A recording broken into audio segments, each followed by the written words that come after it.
Hello and welcome to Starbound's second channel. My name is Gabriel the Bibi Capaldi and I'll be your narrator today. But before we get into today's story, please do check down below that you are subscribed to the channel. It's 100% free and helps us pop up on your feed a bit more often. Yalar watched the dismissive flick of Kragax's tail and felt a complex mix of irritation and anticipation ripple through his feathers. The Soderian's reaction was exactly what he had expected. Contempt about humanity, wrapped in a veneer of professional assessment. The High Council chamber of the Concordant of Aligned Worlds stretched around them, its walls hewn from a massive asteroid at the neutral boundary of Block 1 territory.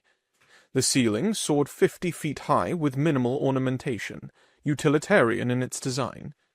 At the center, a circular table of polished black stone gleamed with subtle neural interface nodes embedded at each position.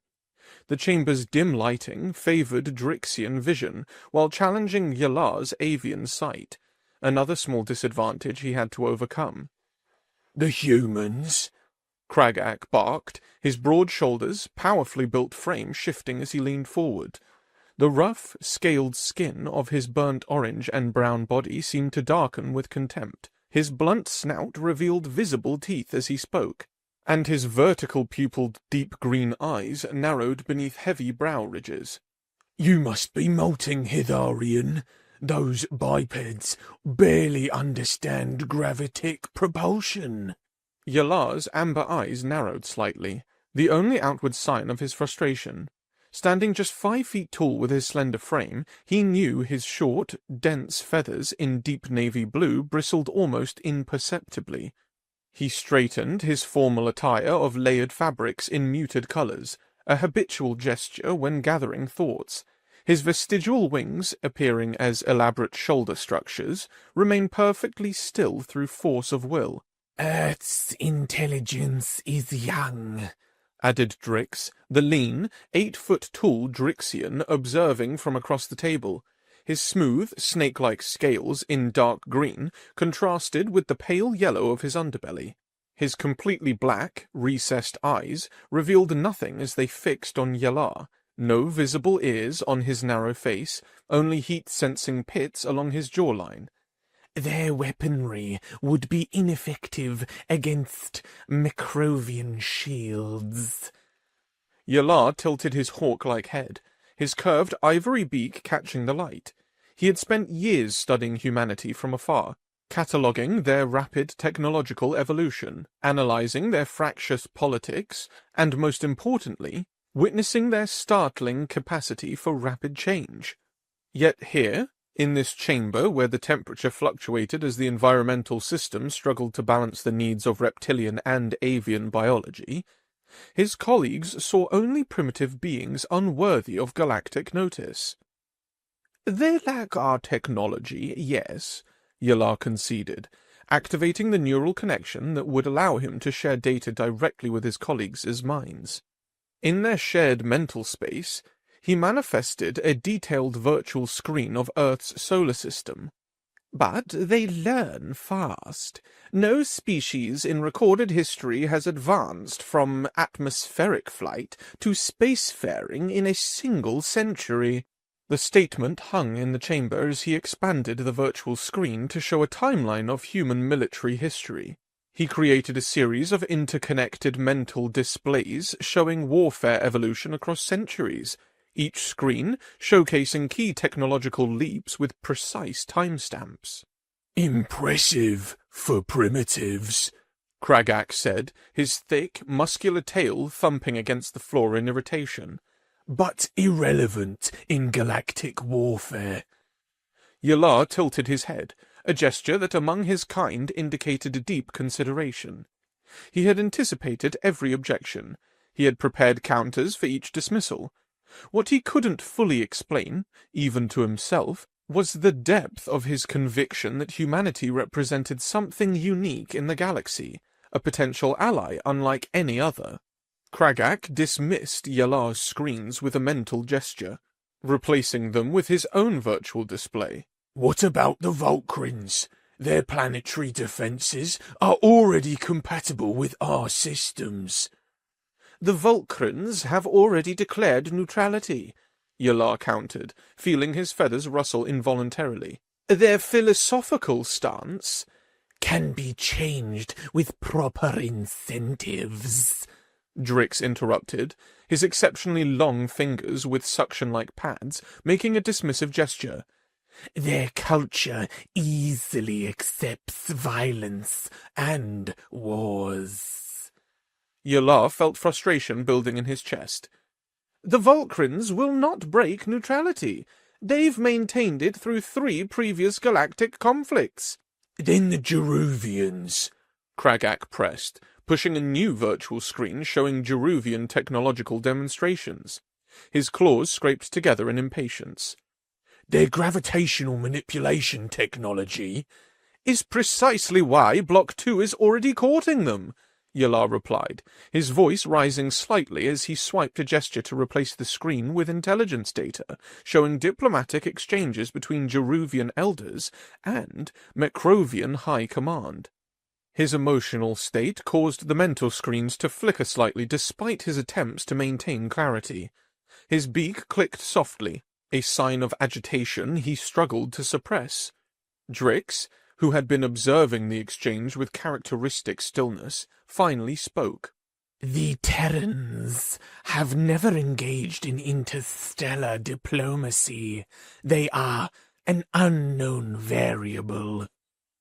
Exactly. Yalar seized on this point. Block 2 would never anticipate such an alliance. Kragak reluctantly examined the human military simulations Yalar had prepared. His massive clawed hand scrolled through virtual tactical displays showing battlefield scenarios with human forces using unconventional tactics. After several moments, he grudgingly acknowledged, Their tactics are chaotic, unpredictable. Humans can fight, Yalar explained, carefully enhancing screens showing military exercises in space. They've even perfected their technology to fight superior forces. Drix conjured multiple anatomical screens in their shared mental space. Their physical form is unimpressive. Limited sensory capacity, cannot see heat, no natural weaponry. Yet they've dominated their planet's apex predators, Yalar countered. Their endurance exceeds most known species. Their term, persistence hunting, describes pursuing prey until it collapses from exhaustion. Kragak made a dismissive sound, his scales darkening slightly. Primitive technique. It works, Yalar insisted, feeling his feathers tense and relax repeatedly, a sign of deep conviction among his species. And it's indicative of their mentality. Drix remained unmoved. No strategic value. Their planet offers no resources we cannot acquire elsewhere. Their technology is rudimentary. Their military forces are negligible for space battles. Yalar had anticipated this assessment. He projected a strategic virtual display showing Earth's isolated position in a galactic context. Then, manipulated the screen to reveal potential attack vectors with animated flight paths. Probability metrics appeared as floating numbers beside each route. Consider their location, he said, noticing both aliens focusing intently on specific screens. The first genuine attention his proposal had received. It creates a potential flanking position against the Mecrovian supply lines. Kragax's tail moved thoughtfully as he zoomed in on a particular route. An unexpected vector. Drix's attention shifted rapidly between multiple screens, analyzing possibilities. Precisely, Yalar continued, feeling the slight shift in the chamber's energy. The humans' value isn't in their current capabilities, but in their potential for the future. Block 2's AIs won't account for their involvement. A distraction at best, Drix conceded. Though diversionary tactics have merit. After a long silence, during which Yalar could almost see the rapid calculations occurring behind Drix's black eyes. The Drixian spoke. The probability of human effectiveness remains low, however. He paused, something rare for his species. The probability of securing a more advantageous alliance before hostilities commence is lower still. So, we reduced to recruiting primitives, Kragak grumbled, his scales darkening further in displeasure. We're gaining an unpredictable element that Block 2 will underestimate, Yalar countered, just as you both did initially. Drix fixed his black eyes on Yalar with unusual intensity. You seem personally invested in this species, Hitharian. I've invested in victory, Yalar replied carefully, aware that his true fascination with humans and the friendships he had cultivated over years of observation were perhaps too personal to share. Conventional approaches will lead to conventional outcomes against Block 2's superior numbers. We need unconventional allies. Drix remained unnaturally still for several moments, even by his species' standards. Very well.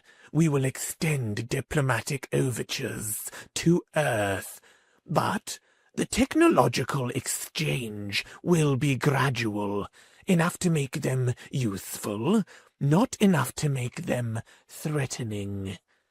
Kragak growled, his displeasure evident. I will assign a military liaison, someone expendable. I will lead the diplomatic mission personally, Yalar stated, straightening his posture, his feathers aligning perfectly. Human psychology is particular. They respond best to what they perceive as respect. Drix fixed him with unusual intensity. You believe the humans will exceed our expectations? It wasn't a question. I believe that underestimating them would be our first mistake, Yalar replied, his heart rate elevated with both excitement and apprehension. Block 2's error will be failing to recruit them before us. As the meeting concluded, Yalar felt the weight of what he had set in motion. The Concordant had no idea what they were about to unleash, but then, perhaps neither did he.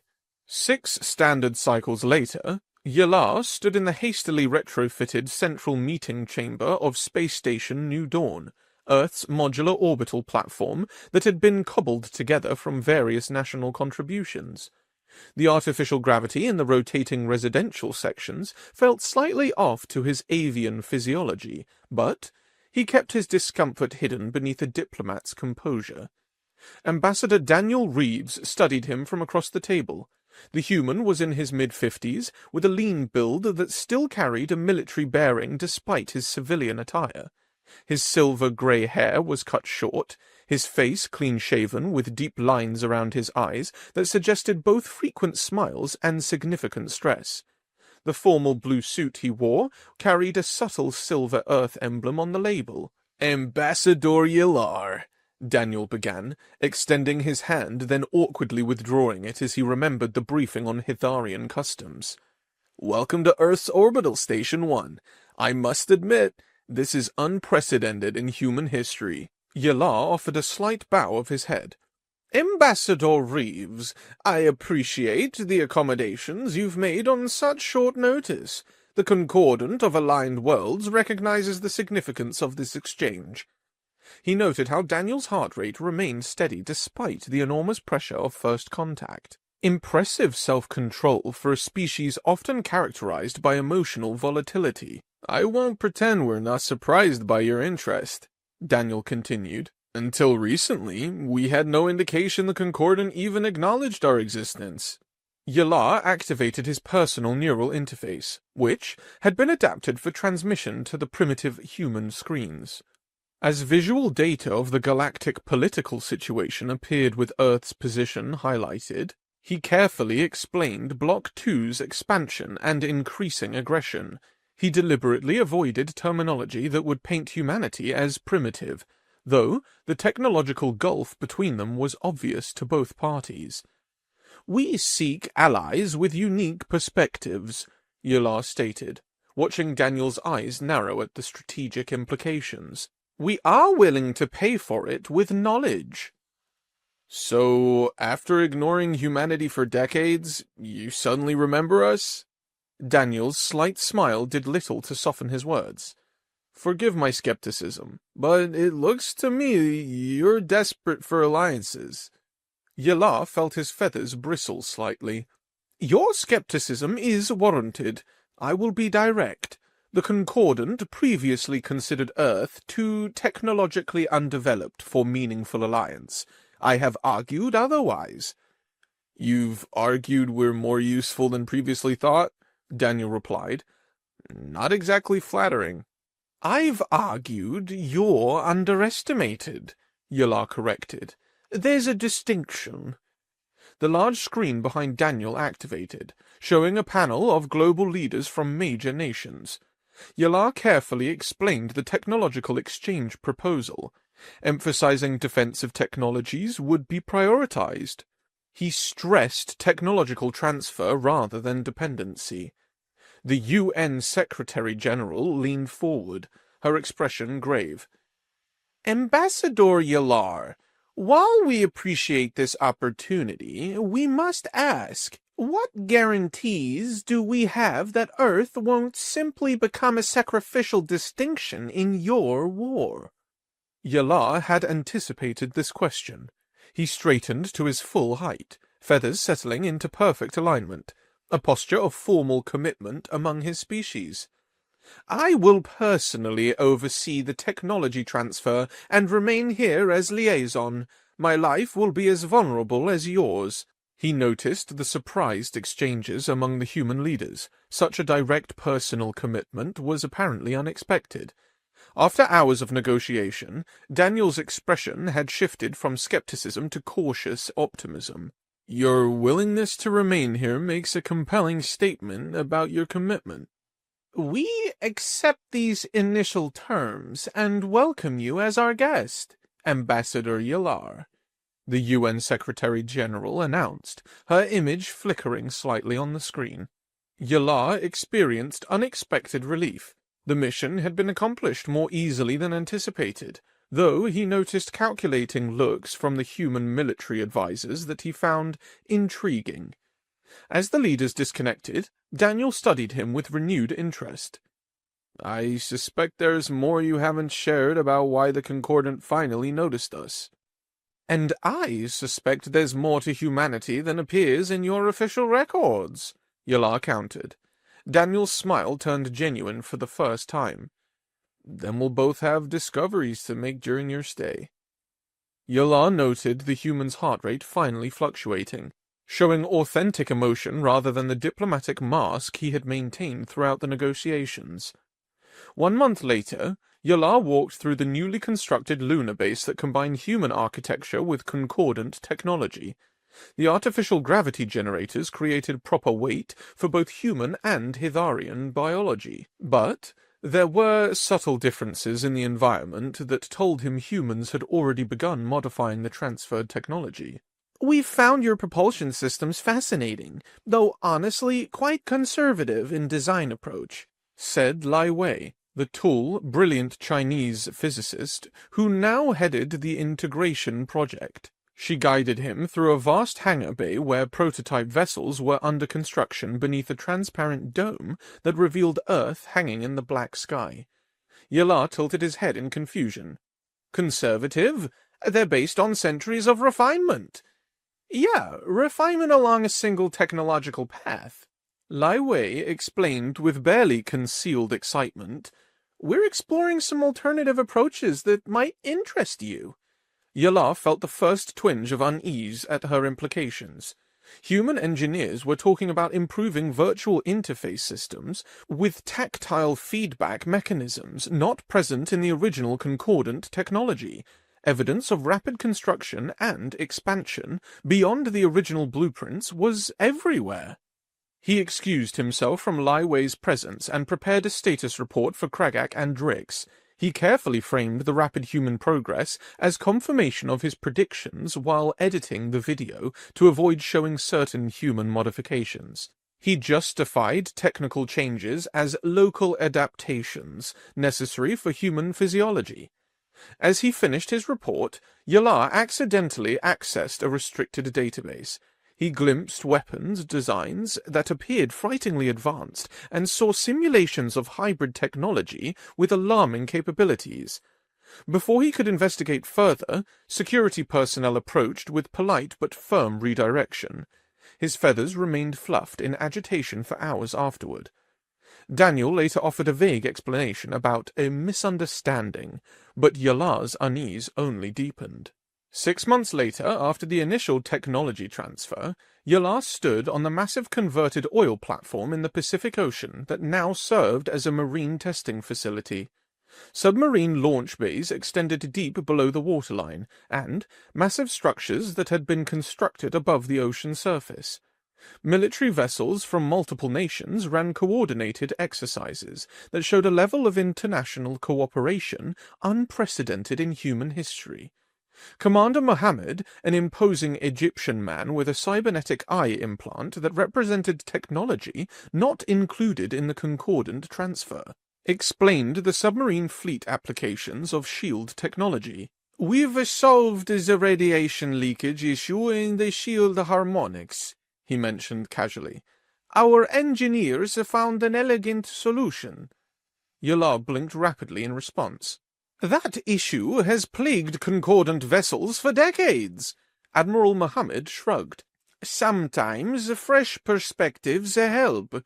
I believe you mentioned in your initial proposal—" The weapons test that followed demonstrated hybrid missile technology combining human and concordant principles. The yield exceeded estimates by a significant margin, obliterating the test target beyond recognition. While the human military observers appeared unsurprised by the results, Yala felt his feathers flatten against his body in an instinctive threat response. When he requested access to production statistics, he received heavily redacted reports citing security protocols. His attempts to access the neural network with his personal device revealed that humans had established an independent, secure system far more advanced than what should have been possible in such a short time. Yala sent an encrypted message to Drix expressing concerns without details. The humans' rate of adaptation exceeded anything he had anticipated, and, while part of him felt vindicated in his assessment of their potential, another part grew increasingly alarmed. 1 year after the technology transfer began, Yala found himself in an underground North American command center that extended deep into a mountain.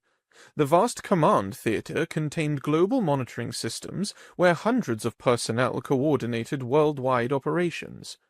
Fully integrated human concordant technology with significant human improvements was now standard, and the neural interface system had been adapted for human use across all military personnel.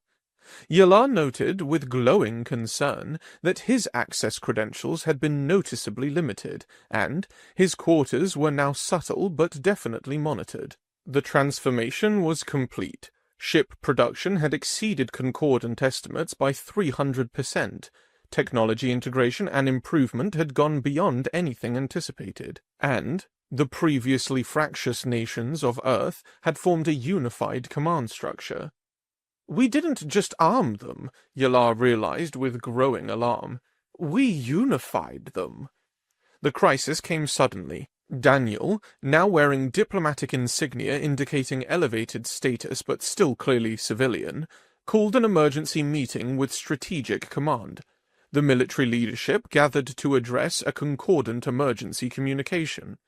Bloc 2 forces had begun a major offensive earlier than expected, and the Concordant was requesting immediate human support deployment. "The Concordant is requesting immediate deployment of our defense forces," Daniel announced, his expression grave as virtual screens showed Macrovian fleets advancing across multiple sectors. "All battle groups are at ready status," Fleet Admiral Takarashi responded.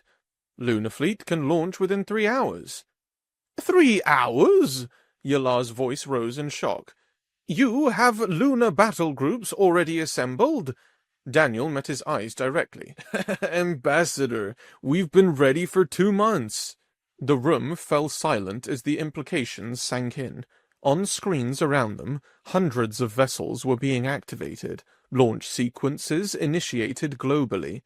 The weapon systems went far beyond anything in the transfer protocols, and the scale of the response vastly exceeded concordant expectations.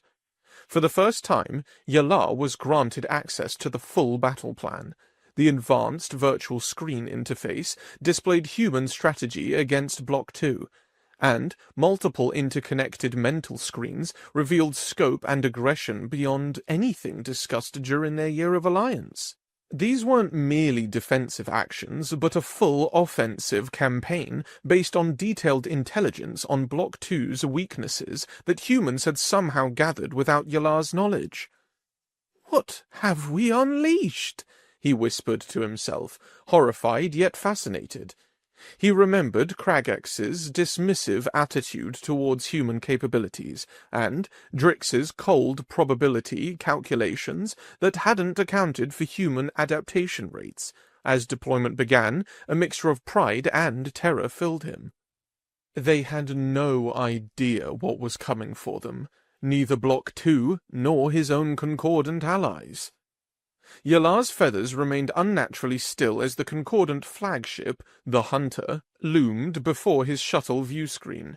The massive command vessel was positioned safely away from the projected front line, its metallic architecture favoring Drixian aesthetics, all smooth, efficient lines devoid of ornamentation. The polished hull reflected distant starlight, making the vessel appear to shimmer against the void of space. Unlike the human vessels he'd grown accustomed to over the past year, this ship represented the stagnant perfection of concordant design philosophy, refined over centuries, elegant, and utterly predictable. Yalar wondered if that predictability would prove fatal in the coming conflict. A security escort met him immediately upon docking, their formality barely masking suspicion. He was guided directly to the command center, aware that his year among humans had changed him in ways his former colleagues would notice. His gait was slightly different, his gestures more expressive, his thinking less linear. He had absorbed human mannerisms without intending to, just as the humans had absorbed concordant technology and improved upon it in ways that still astonished him. The command center doors slid open silently, revealing a vast chamber with Drixian architecture dominating the aesthetic, angular and precise. Neural interface nodes studded the walls and ceiling, constantly streaming tactical data to those connected to the system. The circular command table at the center was similar to the war meeting chamber, but enhanced for battle operations, glowing with holographic displays and data streams. Both Kragak and Drix were already positioned at the command table, their body language signaling agitation even before conversation began. Yalar noted increased security personnel stationed around the perimeter of the room, their attention focused more on him than external threats. "Finally, the prodigal diplomat returns," Kragak greeted him, tail lashing against the floor in undisguised irritation. "A full concordant year embedded with primitives. Was the hospitality so pleasant you forgot your actual allies? Do you enjoy mammalian company that much? Is that some weird kink?" Yalar kept his feathers carefully controlled, suppressing the instinctive reaction to bristle at the provocation. My mission parameters were to ensure humanity's effective integration into our alliance. "Your communications have been infrequent and vague," Drix observed, his scales unusually dark, a sign of stress rarely displayed by his kind. "Probability analysis suggests deliberate information control." Yalar moved to his position at the command table, triggering the neural interface as he settled into place. Immediately, he sensed subtle differences between this system and the modified one he'd grown accustomed to on Earth. The human adaptations had made the interface more intuitive, more responsive. This original version felt clumsy by comparison. Will these humans even show up to the battle they've been invited to? Kragak demanded, his claws scraping against the table surface. Or have they been too busy playing with technology they barely understand? Analysis of technological transfer. Success suggests minimal combat effectiveness after only one standard year of integration, Drix added. The neural screens around them displayed technical assessments of presumed human capabilities that were laughably outdated and inaccurate. Yalar paused, carefully choosing his words while accessing the neural interface. He subtly straightened to his full height. "I fear," he said, allowing a deliberate pause, "for our enemies." Kragak barked a harsh laugh while Drix tilted his head in analytical confusion. Your time with humans has affected your judgment, Kragak scoffed. Fear for our enemies? They've merged with several previously neutral systems. Their fleet outnumbers ours by... The command neural interface flared with emergency signals, interrupting Kragax's dismissal. Multiple virtual screens materialized showing battlefront data, their edges pulsing with urgent alerts. Block 2 forces have engaged our forward elements in the Proxima sector, announced a tactical officer, his scales pale with stress. Visual feeds showed a concordant destroyer squadron under heavy attack, casualty reports scrolling rapidly across peripheral screens. Yalar watched Drix rapidly analyzing the incoming data, his black eyes reflecting the shifting displays. Forward picket line has been breached, Drix reported with uncharacteristic tension in his voice. Macrovian dreadnoughts displaying flanking maneuver. Kragak slammed his fist on the table. Where is our counter-attack force? Deploy the Soderian battle groups. Second Squadron reporting heavy casualties, the tactical officer continued. Third Squadron attempting withdrawal. The screens showed concordant vessels being systematically destroyed by superior Block 2 numbers. Their formation was disintegrating under the coordinated assault of Macrovian warships. Probability of holding forward position now below 12%, and falling, Drix announced, his usual calm calculation giving way to urgency. Kragak turned to Yalar, scales flushed with rage. Where are your precious humans, Hitharian?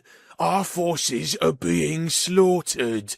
No detection of Earth vessels in any combat sector, Drix confirmed.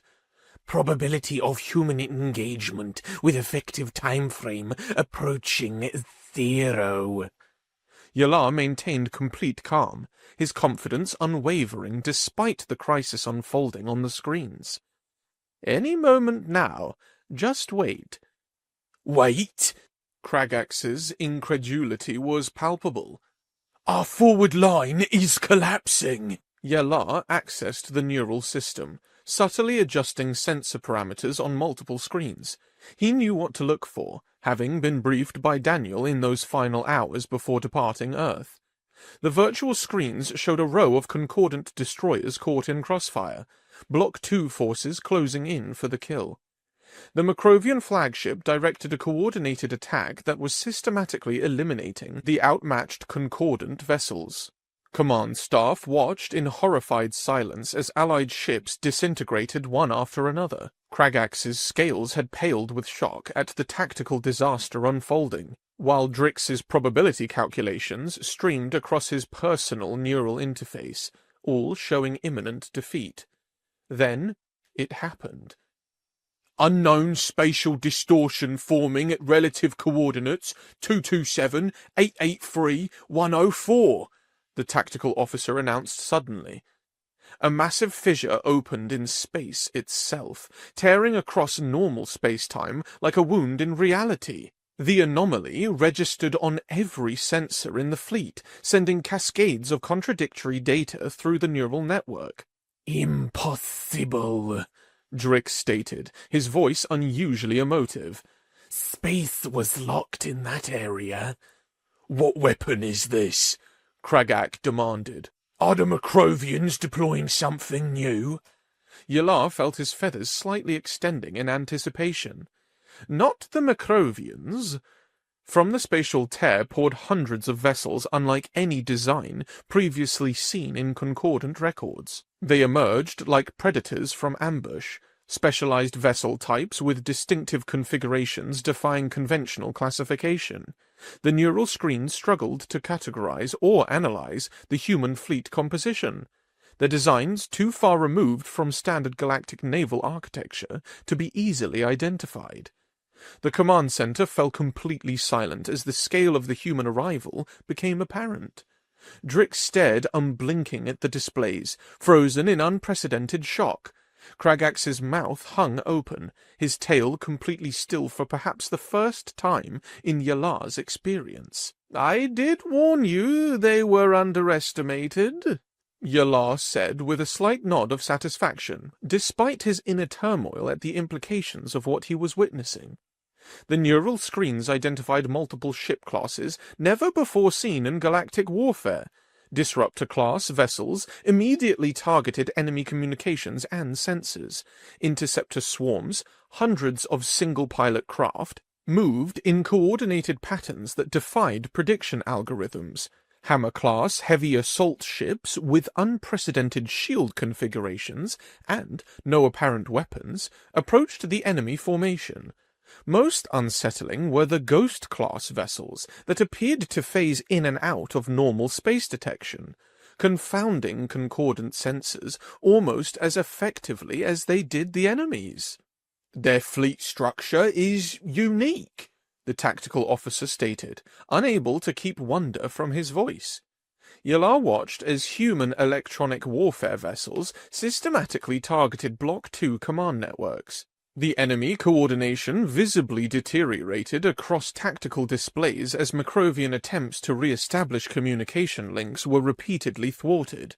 "They're severing combat coordination pathways, one by one," Drix observed, his analytical mind already adapting to the new reality despite his initial shock.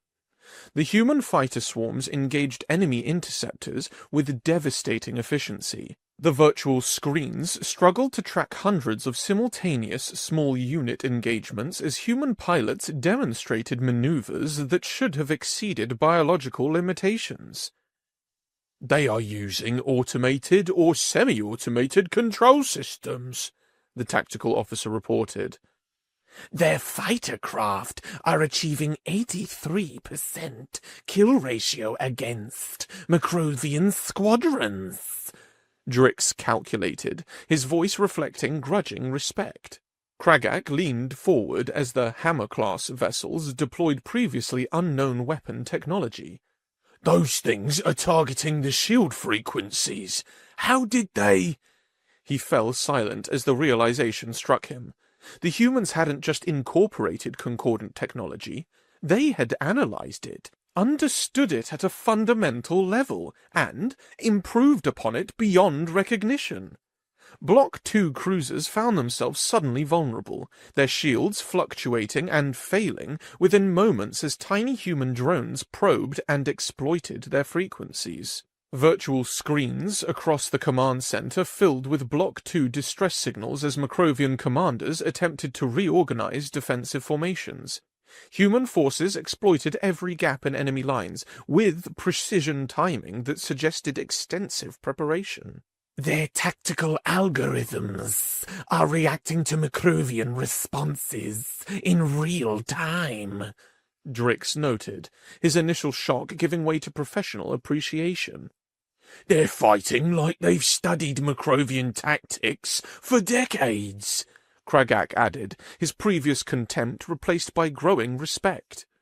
As the battle progressed, concordant forces began to rally behind the human offensive line.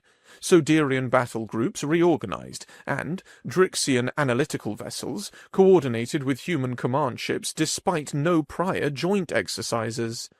The tactical displays showed an integrated battle management system that humans had developed, facilitating cooperation between species that had never fought together before.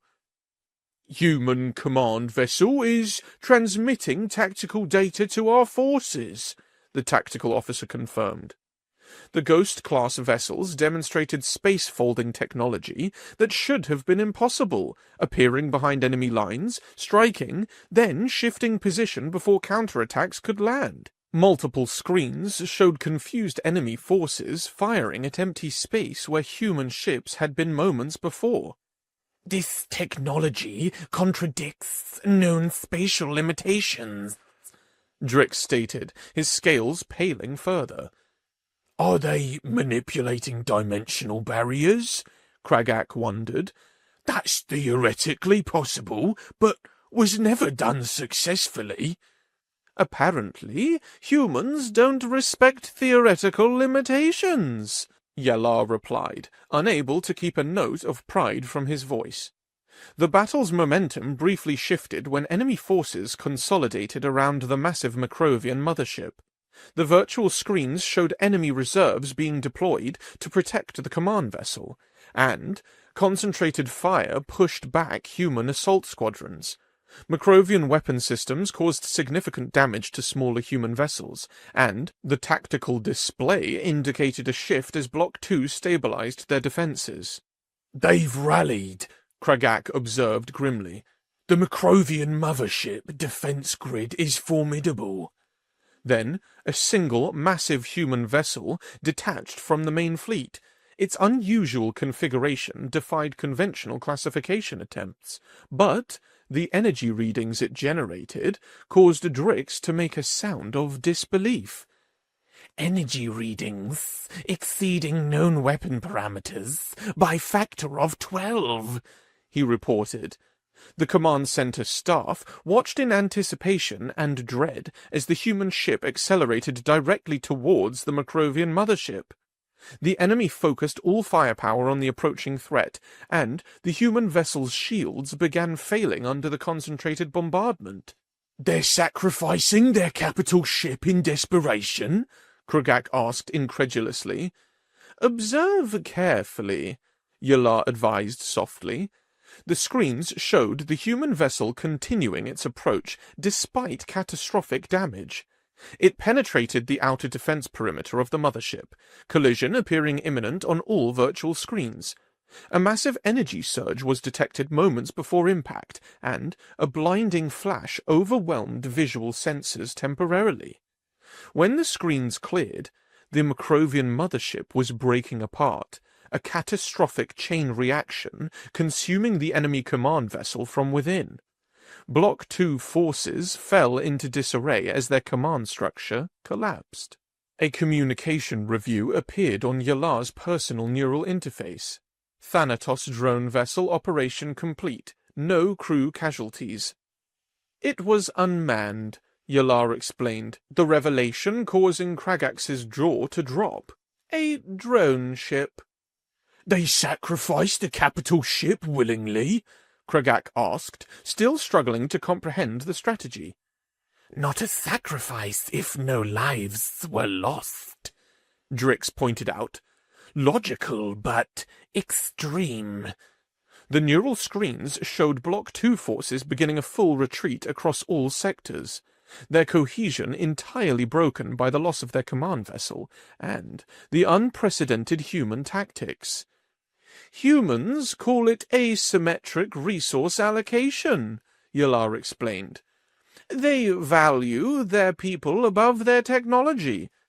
As the battle concluded, the neural screens displayed comprehensive analysis. Block 2 had lost 78% of their engaged forces, while concordant losses stood at 31%. Human losses were a mere 22%, and territorial gains exceeded pre-battle objectives by 40%. Block 2 forces were in full retreat across 3 sectors. This exceeds most optimistic projections by substantial margin, Drix stated, rapidly processing the implications. The Macrovian command structure was severely compromised, and neutral systems were already sending diplomatic inquiries to the Concordant. Human forces were securing strategic positions throughout the battle theatre with efficiency that belied their supposed inexperience in interstellar warfare. They've accomplished in one engagement what our strategists projected would take 10. Kragak acknowledged, studying the territorial displays with new respect. Probability calculations for overall conflict victory have shifted significantly, Drix added. Yala observed both former skeptics, now fully comprehending human capabilities, just as he had predicted a year ago in the first War Council meeting. Yet, even he hadn't anticipated the full scale of human ingenuity and adaptation.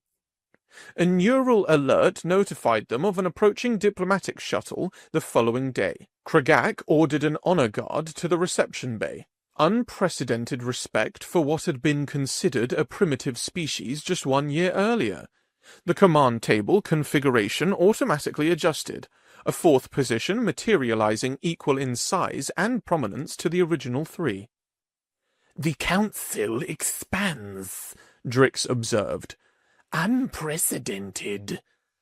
Daniel entered the command center with calm confidence, wearing formal diplomatic attire with subtle military styling. The command staff cleared a path with newfound respect, and Kragax's posture shifted to acknowledge an equal rather than a subordinate. Daniel approached the command table and took his position at the newly created 4th seat. The neural interface adapted to human biology seamlessly, another human modification that Yala recognized but did not comment on. The Concordant acknowledges humanity's significant contribution, Kragak stated formally. Probability of victory has increased substantially based on demonstrated capabilities, Drix added. We're just getting started, Daniel replied with a slight smile. My technical teams have already identified some other ways to blow things up in space. Daniel and Yala exchanged a meaningful glance, private understanding passing between them as the virtual screens updated with a unified 4-species command structure. Yala observed the new configuration of the War Council with humans now fully integrated. He felt vindication mixed with lingering concern about humanity's full potential. They had proven formidable allies, but he wondered what would happen when the war ended.